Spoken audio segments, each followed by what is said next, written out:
diamo inizio alla presentazione di questo bellissimo libro, 1986-2001, 15 anni di AM Sport Chioggia Sottomarina, alla presenza del vice sindaco e assessore allo sport Daniele Chiozzo Brasiola e poi dell'autore del libro Dennis Vianelli, assieme a tutti i membri storici di questa importante associazione sportiva, e quindi Giuseppe Piozzo, Giuseppe Peschiero, Lino Mainer, Moreno Vianello, Lucio Bozzato e Roberto Marica, appunto componenti dell'allora AM Sport Chioggia Sottomarina. Spero di non aver dimenticato nessuno e buon inizio.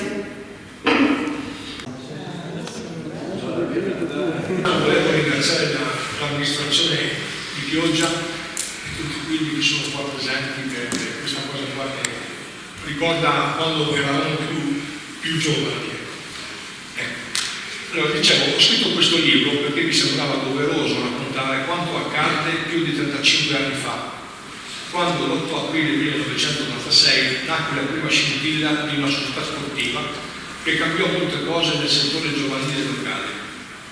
Stavo smettendo di giocare, volevo dare un seguito alla mia vita calcistica e ho coinvolto alcune persone in una idea, quella di creare una società sportiva chiamando amatori sport Chioggia Sottomarina, da qui AM Sport. All'inizio eravamo in pochi e le prime partite di calcio giovanili le disputavamo a Calino e Cabianca, con problemi di ogni natura possibile e immaginabile. Riuscimmo ad ottenere in seguito l'isola dell'Unione.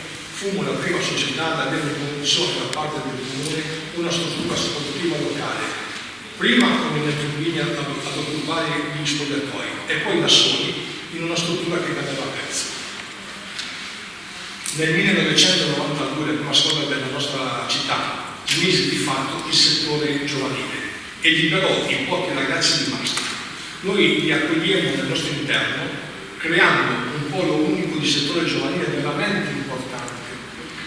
La nostra non fu solo un'opera sociale, ma creiamo una struttura perfettamente organizzata.